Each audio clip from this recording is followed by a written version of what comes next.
Selamat pagi, kita bersyukur kepada Tuhan pada saat ini karena kita masih diberikan kehidupan, nafas, dan dengan sebuah tujuan yang jelas tentunya Tuhan ingin hidup kita dipersembahkan kepada Dia, dipergunakan sebaik-baiknya waktu, potensi, sisa hidup kita untuk mengerjakan pekerjaan-pekerjaan yang Tuhan sudah siapkan dan sediakan jauh sebelum kita ada dan dunia ini ada. Kita sudah belajar beberapa hari ini bahwa makna daripada kehidupan kita berarti berguna ketika kita memaknainya, mengkaitkannya dengan yang namanya kekekalan. Di luar Tuhan, itu semua menjadi sia-sia. Kemarin kita sudah belajar bahwa kebodohan orang kaya itu adalah dia menganggap tenang, nyaman ketika dia memiliki harta benda, kekayaan. Tapi kita belajar dari sosok pribadi bernama Daud, walaupun dia seorang raja, dia seorang panglima tertinggi di kerajaannya, memiliki segala-galanya, tetapi dia tidak mengatakan rasa tenangnya itu karena perkara-perkara lahiriah. Dia berkata, hanya dekat Allah sajalah aku tenang. Jadi kita harus bisa membedakan, mendefinisikan dengan benar bahwa kehidupan kita, ketenangan kita tidak bergantung kepada banyaknya apa yang kita punya dan kita miliki, karena semuanya itu akan ditinggalkan. Jadi kita perlu tahu bahwa kualitas hidup kita bukanlah terletak kepada hal-hal lahiriah, tapi kualitas hidup kita adalah ketika kita meletakkan keberadaan kita, hati pikiran kita kepada Tuhan. Nah, hari ini saya akan mengajak kita melihat sebuah ayat firman Tuhan, bagaimana Yesus berkata pada satu hari dalam Matius pasal yang ke-16 ayat 21-26. Sejak waktu itu Yesus mulai menyatakan kepada murid-muridnya bahwa ia harus pergi ke Yerusalem dan menanggung banyak penderitaan dari pihak tua-tua, imam-imam, kepala dan ahli-ahli Taurat, lalu dibunuh dan dibangkitkan pada hari ketiga. Jadi kita lihat Yesus menyatakan tujuannya dengan jelas bahwa dia harus mengalami semua hal itu tentu untuk karya keselamatan manusia. Tetapi Petrus menarik Yesus ke samping dan menegur dia. Katanya, Tuhan, kiranya Allah menjauhkan hal itu sekali-kali tak akan menimpa engkau. Maka Yesus berpaling dan berkata kepada Petrus, enyahlah iblis, engkau batu sandungan bagiku, sebab engkau bukan memikirkan apa yang dipikirkan Allah, melainkan apa yang dipikirkan manusia. Lalu Yesus berkata kepada murid-muridnya, setiap orang yang harus mengikut aku, ia harus menyangkal dirinya, memikul salibnya, dan mengikut aku. Karena barang siapa mau menyelamatkan nyawanya,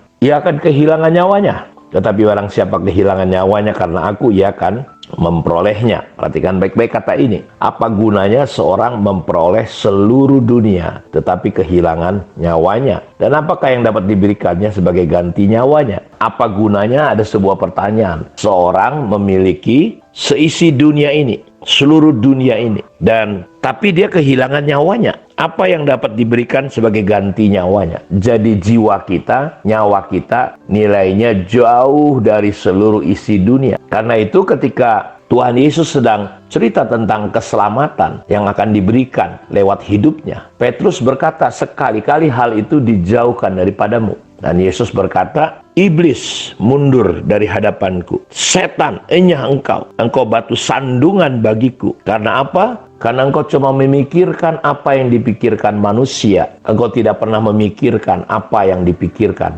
Allah. Jadi saudara, kehidupan yang bermakna adalah ketika kita memahami keselamatan jiwa kita. Bahwa keselamatan jiwa kita itu jauh melebihi seluruh dunia, semua seisi dunia ini.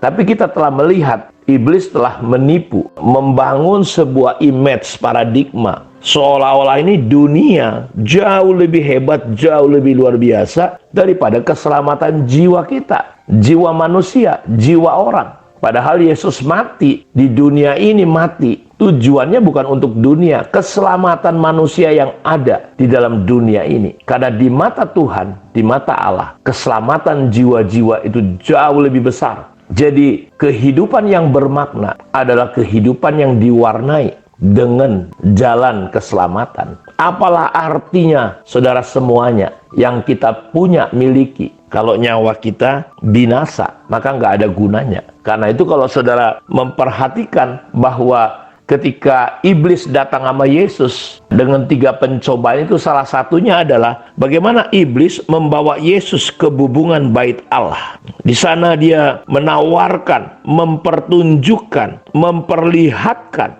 dalam Matius 4 ayat 8 sampai 10, dan iblis membawanya pula ke atas gunung yang sangat tinggi. Kenapa ke gunung yang sangat tinggi? Karena melihat segala sesuatu yang jelek, yang tidak indah pun menjadi indah kalau dipandang dari jauh. Iblis mempertunjukkan, memperlihatkan kepadanya semua kerajaan dunia dengan kemegahannya. Ia berkata kepadanya, semua ini akan kuberikan kepadamu jika engkau sujud menyembah aku. Maka berkatalah Yesus kepadanya, enyahlah iblis, sebab ada tertulis, engkau harus menyembah Tuhan Allahmu, dan hanya kepada Dia sajalah engkau berbakti. Kita lihat, jadi iblis coba menipu Yesus dengan mempersembahkan, menunjukkan dan berkata, kalau kau mau menyembah aku, ini kuberikan dunia dengan segala isinya. Tapi kita sudah lihat Yesus berkata, apa artinya sisi dunia yang kau miliki? Terkadang demi keindahan dunia, demi pangkat, jabatan, kedudukan, demi uang, orang kerja keras, habiskan waktu 24 jam gak cukup.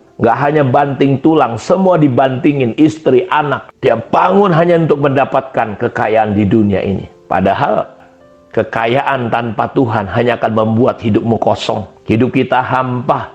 Dan itulah yang dinyatakan oleh Soleman, bahwa segala sesuatu dengan segala keindahannya dalam dunia ini, semua yang di bawah kolong langit ini adalah sia-sia. Karena itu iblis ingin mengambil, coba menipu kita, seolah-olah kehidupan yang bermakna itu, kalau Anda naik mobil apa, pangkat apa, depositonya berapa, padahal semua akan kita tinggalkan. Kita terbatas. Apa artinya? Apa gunanya kalau kita justru kehilangan yang paling penting, yang paling besar, yang paling justru harus kita perhatikan, yaitu keselamatan jiwa kita. Karena itu kita melihat bagaimana lewat kecintaan, kekhawatiran dunia dalam Matius 13 ayat 22 yang ditaburkan di tengah semak duri, ialah orang yang mendengar firman lalu kekhawatiran dunia, tipu daya kekayaan, menghimpit firman itu sehingga tidak berbuah. Jadi kita seringkali menjadi orang Kristen yang tetap, kita jadi orang Kristen yang tidak bisa berbuah. Tahu mungkin banyak pengetahuan firman Tuhan, apalagi zaman sekarang sudah tinggal buka Google, Mbah Google, apa saja saudara pengen cari tahu dapat. Pengetahuan kita luar biasa. Tapi selama kita masih tertipu oleh keindahan dunia ini, saya mau beritahu, saudara nggak akan pernah bisa bertumbuh. Ketika masih khawatir dengan tipu daya kekayaan, kekhawatiran dunia, firman Tuhan dalam hidup kita nggak akan pernah bisa bertumbuh dan berkembang. Karena itu pada kesempatan ini, saya mau ajak saudara melihat hal yang terbesar, terpenting, terutama adalah keselamatan jiwa kita.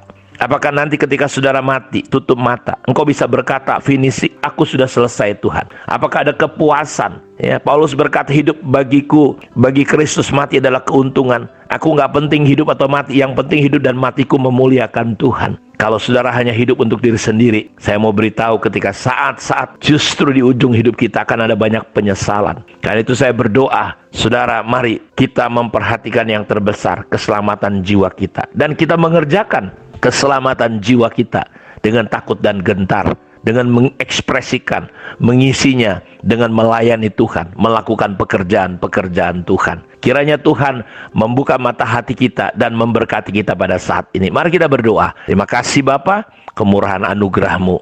Biarlah kami terus Tuhan diisi, dibangun, dipenuhi dengan kebenaran yang memerdekakan kami. Mata hati kami bisa membedakan. Kami terlepas dari yang namanya tipu daya, kekhawatiran dunia, keindahan dunia, kecintaan akan dunia ini. Sehingga kami bisa mengasihi Engkau lebih dari apapun. Kami memang masih ada di dunia, tapi kami tidak boleh hidup secara duniawi. Terima kasih, diberkatilah semua anak-anak-Mu. Dalam nama Yesus Kristus hamba berdoa. Amin. Tuhan memberkati kita semua. Shalom.